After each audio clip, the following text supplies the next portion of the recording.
Hello Internet, my name is Nathan Hansen.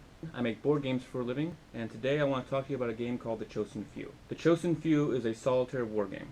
It depicts the events of the Battle of the Chosin Reservoir during the Korean War, 1950 winter. It's roughly the end of November, early part of December. The reason I wanted to make this game particularly is because I am absolutely amazed by what people involved in this battle managed to do. They were vastly outnumbered, and not only did they survive, they did a breakout through the bulk of the opposing forces, and they were completely surrounded at the time when they got the order to do so. So, it's one of those battles that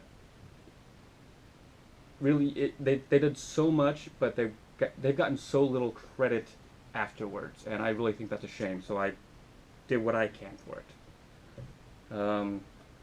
Yeah, and during the game, you will control the UN forces, basically the X Corps, which is they primarily consist of the First Marine Division and the 7th Infantry Division, and try to survive the battle. So, all right. Without further ado, I will show you how the game plays. Setup is easy. First, you assemble the board and place it in front of you. Second, you arrange the 3 order cards so that all the instructions on top and breakout is on the bottom.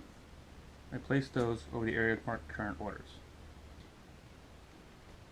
Third, we set up the activity deck. To do this, we set aside the end of order card, this card here, and we shuffle all the other cards, the rest of the deck. Then we shuffle the end of order card into the bottom 5.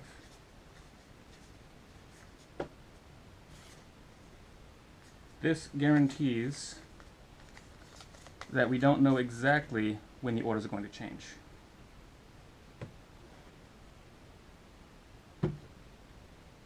Fourth, we place our units in the space marked C. So we have a Marine unit and an Army unit, and they're both going to go in a space marked C. When we do that, we also want to place their strength markers, which are simply little square rings. We place them on the 4 for the Army and the 3 for the Marines. And what that number indicates is what number they need to roll greater than or equal to actually succeed on attacks or defenses. Fifth, we need to look at the line of departure section of the current order. It's this section right here. And for that, we're going to look at that, and it says line of departure 1 is at P, line of departure 4 is at S, and we're going to follow that, and we're going to put the line of departures on those locations. So we're going to have 1 is at P, line of departure 2 is at Q, etc., etc. And I'm going to go ahead and set those up.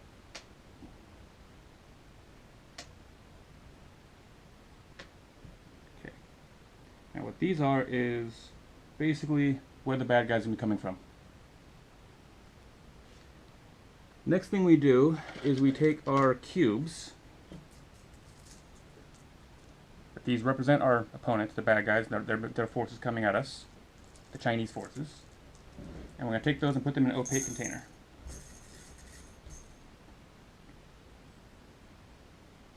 The last thing we do for setup is we take our little player aid here and our air support tokens, which are double-sided, and we put them so the black side is face up. So that is basically indicating that we do not have them right now. We have no air support when the game starts. Okay. So here we see the game fully set up and ready to play. So first things first, how do you win and how do you lose the game? The way you lose the game is basically if either of your military forces have their strength reduced down to the lowest level, you lose immediately. You also lose if you fail to complete the 3rd objective in the objective deck. The other 2 objectives have penalties that make it more difficult to achieve the later objectives, but they don't actually stop you. The way you win the game is by successfully completing the 3rd objective. So with that out of the way, let's just talk about how a single turn works. Before we do that, you'll notice one of the sections on the orders cards is a before you begin. That's what you do before you take your first turn. So before we even take our first turn, we have to discard 10 cards. So 1, 2, 3, 4, 5, 6, 7, 8, 9, 10. Alright. It's 10 cards discarded that you're not going to be using, which means, since we put the end of order card in the top and the bottom 5, we have 5 to 10 cards to achieve this objective. And we don't know exactly how many. So, let's go through a turn. So we flip a card over. Every turn starts with flipping a card over. And we look at the numbers and new activities section. That is telling us where we're going to place new cubes. So, and these are line of departures indicated. So line of departure 1, line of departure 3, and line of departure 4. And I draw a cube for each one at a time. So 1, it's got a purple. 3 is also getting a purple. And 4 gets the black. So once that's done, we move on to any movement. And we have 2 colors indicated. We have, in this case, we have red and we have black. So since you have a black cube on the board, it's going to move. The way it's going to move is it looks at the arrows leading away from the space it's in, and it looks at the color of the space where the players are at, pieces are at. So in this case, it only has the white space, so it's only going to move here, so it doesn't matter. But if, for example, we had a marine here, and we had the black cube here, and this came up, it would move this way rather than this way because there's a marine here. But in this case, right now, it's just moving to here. The next section is player actions. So we have 4 action points to spend. So that's what this means, and there's different things you can do with your actions, which is what this little player aid card is helping you to tell you. One of the things you can do is you can attack. You can attack any adjacent space. So, and for adjacency, in this case, it is if there's an arrow leading to or from the space, the 2 spaces, or if there's a dotted line leading to or from the spaces, you can attack into the space. It's adjacent. That costs 1 action point. And the way you would do that is you would roll against your current strength. So the Marines would have to roll 3 or higher, and the Army would have to 4 or higher in this particular case. The other things you can do is you can move and you can recover. Moving costs 2 actions, and you can move to an adjacent space that is connected with a dotted line, or a dashed line, however you want to refer to it. You cannot move along, the Marines and the Army do not move along the arrows. That is strictly for the Chinese forces. The last thing you can do with your actions is you can do a recovery action, and that costs 3 action points. And what that is as you're taking damage during the game, you are going to want to heal up. So you can recover, and essentially it's boost the morale of the people so they're fighting more efficiently. And it takes 3 actions to do it, so it's expensive, but you're going to have to do it quite a bit. And that is basically what you can do with currently. We'll get to air support later, that's on the back side of this. So with 4 actions, I'm thinking we probably want to move towards our goal, because look, if you look at the objective, we want to take and hold spaces A1 and B1. We have Marines and Army. We could send them either of them either way we want, but we want to hold those spaces. I'm going to send the Marines this way and the Army this way. So that spent my 4 actions. It was 2 actions for this, 2 actions for this. So that means my turn is done. I did not have any actions remaining, which actually, yeah, just so I can teach how these work. I'm going to hold off on sending the Army that way. I'm going to only spend the 2 actions to send him this way, and I'm going to spend 1 action to shoot at him so you can see how that works. So I rolled a 5. 5 is definitely greater than 3, so this cube goes back into the cup. And I had 1 action remaining, so I'm going to take that action. Because I didn't spend all my actions, I get 1 air support.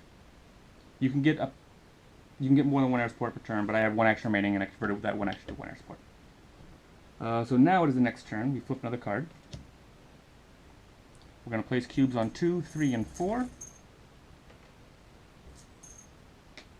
3 and 4. We got a black cube on 2, black cube on 3, and a blue cube on 4. For enemy movement, we have blue, and we have blue twice. So what's going to happen is the blue is going to move 2 times. They will only attack once, so if they were already next to you, they only move once. But in this case, they're going to move once, and they're going to move again. So, and they're moving along the whites because no one's in a color that would make them change their mind. So they are attacking the Marines there. The Marines, because they're being attacked, have to roll. And I rolled a 2, which is bad. So the Marines took a hit, but the blue cube moves back. The cubes will always move back when they're attacking, even if they succeed or fail. But if they succeed, or rather if you failed in the roll, you will take hits. So that's their movement. Now we have 5 actions. Let's see, with 5 actions, we're probably going to want to move a Marine into place so we can get him there. That's 1, 2. We may want to recover him, but we also want to get the army started moving. So I'm probably going to move the army once, and then I'm going to use my air support. At least I'll take this opportunity to explain what I can do with air support. What you can do with air support is there's 3 things. You can do interdiction, which is basically you pick a space on the board, you put the air support token on that space, and until it is removed from the board, which is at the end of the enemy movement phase, it can be removed. Until the end of that phase, nothing can move into or out of that space, but it doesn't affect the AI. So if something's supposed to move in there, it won't take the alternative instead. It doesn't get to move. The other things you can do with air support, if you don't want to use it for interdiction, you can save it, and then you can use it for rerolls if you have a bad roll, or for DRM, if you just spend it before the roll, you can basically get a +1. So in this case, if I spent it on this before the roll, I would only have needed it to, and that actually would have been a passing roll. But I didn't, so I took the hit. Yeah.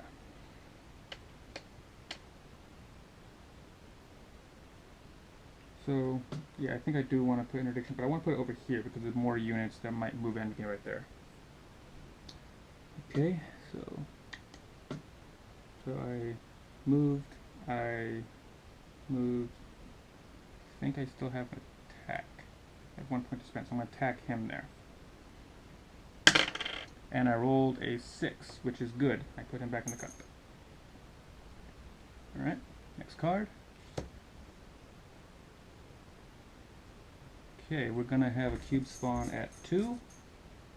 More Chinese forces coming along at 4. And at 5. Okay, and then black and purple is going to move. So this purple guy here is going to move. This black guy here is going to move. This one here is going to move. These ones are not because of the interdiction, but then I'm going to remove the interdiction marker. And it goes back face down. The air support marker, rather. Token. And, okay, then we have 3 actions. I really feel like I need to recover my Marines because they're starting to get fairly well surrounded. So I'm going to spend those 3 actions to increase him at full strength. Yeah, so that would basically be the turn then. Yep, that's the turn. So next. Okay, so we get a cube on 1, 4, and 5. So 1, 4, and 5. You'll notice these cubes are building up rather rapidly before I can do much about it because, well, they were vastly outnumbered. So the purple and black are going to advance this time. So black, this one, it's going to move here. So you notice they're starting to come around and surround. Purple one's going to go here. These ones are going to come here. He's going to come down here. I have a lot of battles to take care of there. He's going to come here. He's going to come here. And before I move on to actions, I have to deal with these 3 attacks. Good thing I recovered my Marine. And I can choose the order of these. It's not in a particular order. It's not like all the purples first and the black. I get to choose the order. Okay, so we'll deal with this one first because there's only one up here. And that's the worst thing I could roll, but it's still just a hit. So this one, that would have been good enough, but since I took the hit, it isn't. This game might end quickly. Oh wow, I'm rolling horrible. Yeah, so I think I know what I'm doing with my action this turn. I only have 3 actions and I have to recover because otherwise I'm really in danger of dying. So that's all I get to do.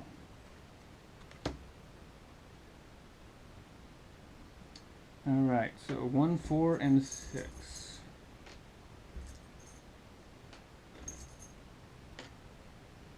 Alright, enemy movement is red and blue. So this blue's going to come down here, this blue's going to come here, this red's going to come here, this red's going to come here. I got very fortunate in that I didn't get attacked that time, because it could have been bad. Again, I have 3 actions. I still need to get my army guy there, but my marine is really hurting, so... And I don't... 1, 2, 3, 4, 5, 6, so... The game won't end this... Actually, it could... Well, not the game, but the order could end in theory this turn. So I kind of have to make sure I get him here. So that's 2, and I'm going to take a pot shot with the... honestly, the army has the best odds now, but I need to clear up some of this. So I'm going to... There's 3 blacks that will probably move me, so I'm going to attack one of the blacks. I'm going to attack that one. I missed. Which has no real effect other than I waste the action. Alright. Oh, and my timing was perfect. That is the end of order. So, what happens at the end of the order? There are basically 3 steps. You check the objective, you see if you achieved it. I just achieved it. So, the objective, hold those, get those places and hold them. Okay, if you do achieve it, that's good. So, then you do the line of departures. They're going to move. So, if you achieved it or not, you're going to get rid of it. So this one goes away, and we're on the next order. The next one is advance in another direction. We're getting orders to rally to this point. So everybody's got to come back here now. So now we have to move all the line of departures. So you'll notice the line of departure changes on here. So line of departure 1 stays at P, but 2 is going to move to V. 3 is going to move, it stays at R, 4 stays at S, 5 stays at T, and 6 stays at U. So it's not a drastic change at this point, but it does bring them a little bit closer on this side. Deal with the problem over there. Then we're going to reset the activity deck. So basically, take all this stuff, we're going to shuffle it, do all the same stuff we did before, and when we're done, we'll have another set of deck.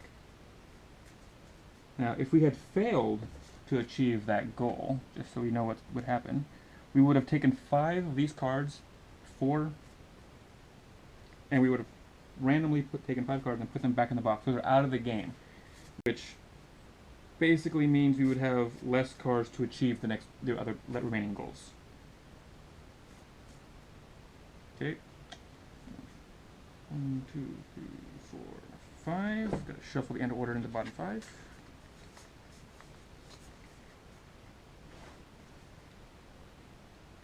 So put this back over here. Okay, and before we begin, we have to discard 5 cards.